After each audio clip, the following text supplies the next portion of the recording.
Good. Okay, and we're running out of time, but we have one more teller, so let's go with it, JT. Oh. Thank you. All right, and as you know, this is our second month trying to do some recordings just before I get into my story. So, and we're gonna have a message in the next email that goes out, but try to go to the website or just directly to YouTube.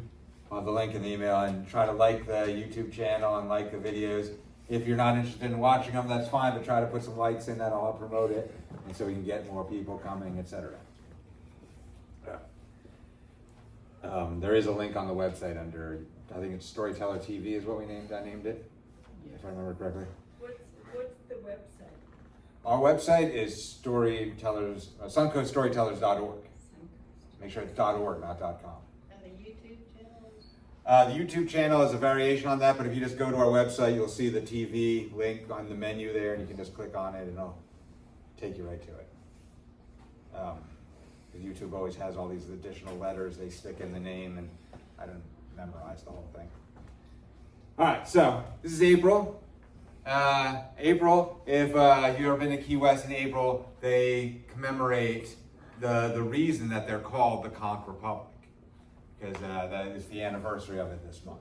And then a lot of things actually happen related. There's the story of the Conch Republic itself, how they became the Conch Republic, but there's actually a number of adventures related to the Conch Republic. They've had a number of incidents involving themselves and the federal government, and they are basically, like, depending on how you count it, they're either 4-0, 4 wins and 0 losses, or maybe at 3 and 1 tie. But they've done quite well against the federal government down there in Conch Republic, Key West. Now the reason they're called, first of all, the reason for the term conch, why they attached themselves to that name, is way back in the day, when it was just like a pirate island, and there was a small fishing village alongside the base, which would eventually come. And there's no phones, let alone social media. Whenever someone in the village was having a baby, and they wanted to let everybody know that a happy, healthy baby had been born, they would put a stick in their yard and put a conch shell on top of it, and that's how everybody knew that a happy, healthy baby had been born to that family. And so they started referring to them as conch babies, and eventually they started referring to themselves as conchs, and that's how they got to be known as conchs. And they're very, very jealous about that title. It's not conch, it's conch, and they'll give you a big argument about that if you try to call it the wrong thing. But anyway, so that's how they became known as conchs. And then the reason they were the Conch Republic is because back in 1982, 82, so Fidel Castro decides he's going to release all of his political prisoners, as well as some other types of prisoners from Cuba, Marianas boat launch, and sends them all to America. He thought that would be a good prank to pull on America. And most of them start landing in the Florida Keys in southern Florida.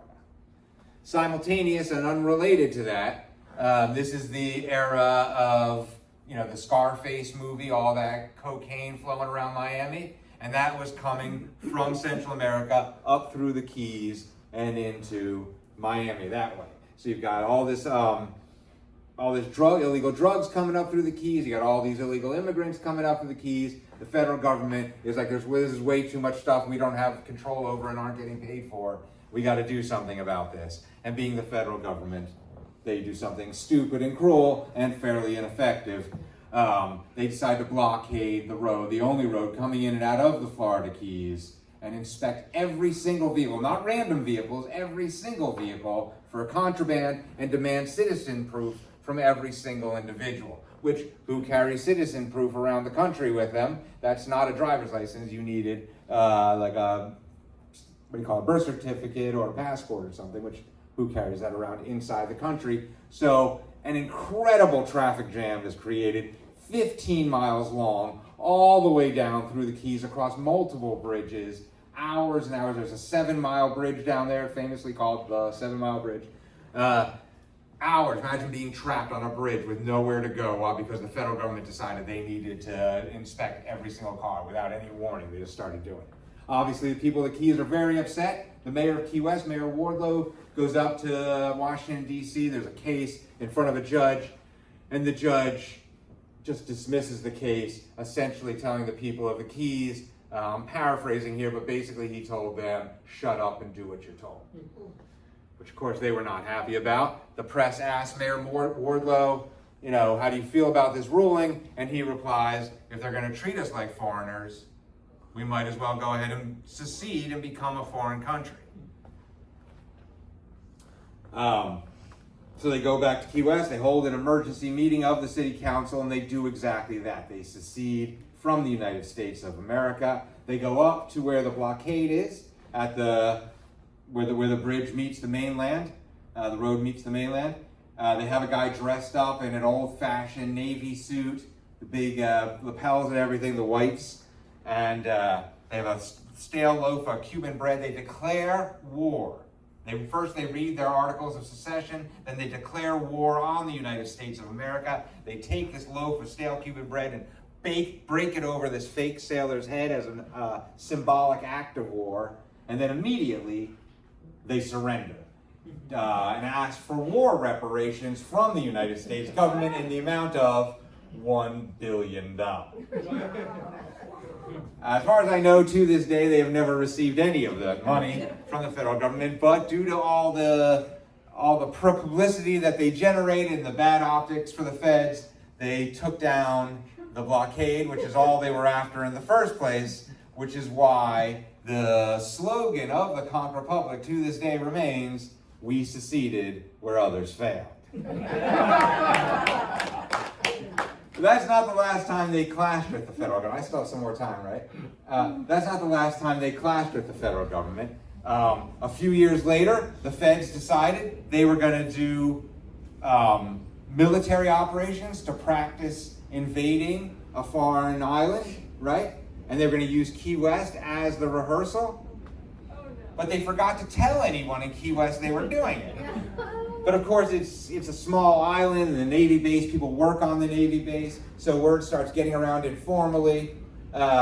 So they decide they're going to do something to prepare. So as the Coast Guard and the Navy are getting ready to do these operations on the water surrounding the Keys and getting ready to invade the Keys, the locals get into their dinghies and their sailboats and their little boats that they use for going out, their fishing boats. And they go out and they confront the Coast Guard with water balloons and stale bread and similar things, and they start firing all this stuff at the Coast Guard. The Coast Guard, of course, they fight fires all the time on boats, so they have powerful water hoses. They turn this on the Conch Navy and start firing water hoses on the Conch Navy in a whole battle. This has become known to this day as the Battle of the Conch Republic. The next day, there is a apology from the military to the Conch Republic. They didn't mean to violate anyone's sovereignty. They had, for not having properly informed them. The Coast Guard formally surrenders to the Conch Republic. And now every year they reenact this battle.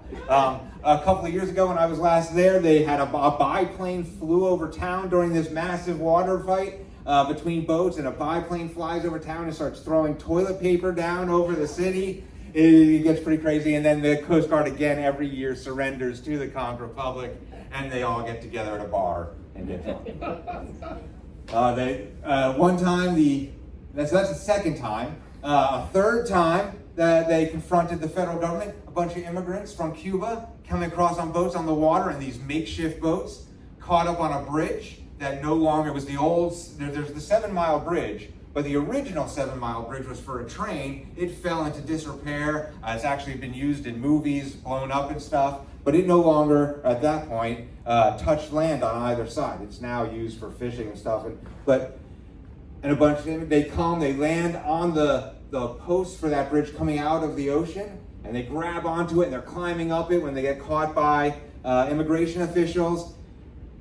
And they tried to argue that wet foot, dry foot, they had made it to American soil, and the Fed said, no, because that bridge doesn't touch land, you never touched American soil, back to Cuba you go. And so members of the Conch Republic who had been part of that original fake declaration of war, they were like, oh, well, if it's not federal land, then I guess it's Conch Republic land, and they claimed it as their own and started making plans to build like a whole hanging gardens off of it and stuff. And then the federal government or the state of Florida was like, well, no, if it's not the feds, then it's ours. And there was a whole court case, and it ended up that the feds lost, and it was theirs, and those immigrants were successfully on American soil. Another time that they beat the federal government. And then there was a government shutdown, and there's this island, Tortuga, where there's a Navy base that you can tour. They shut it down because the government shutdown wasn't funding it. So a bunch of Conch Republic sailors went out there and took the island over and reopened it a fourth time that they beat the Republic. And then, of course, finally there was the time that a MiG from Cuba was flying too close to America, and a guy in a biplane, that same biplane, was flying, and he was like, you're too close to America, you need to turn around. And the guy in the MiG, the Cuban Air Force officer, informed them that he was trying to defect. And so the Conch Republic pilot's like, oh, follow me, and flies him in to Boca Chica, where there's a U.S. Navy base, or Air Force base, and brings him into land. The Conch Republic tried to argue that that's our plane now because we brought it in. The U.S. government did not agree. But he got named Admiral of the Conch Republic Air Force for that. I myself am a member of the Conch Republic Space Force, even though I don't live there anymore. But that is just a few of the many stories of the Conch Republic and the many times they faced off against the feds and won.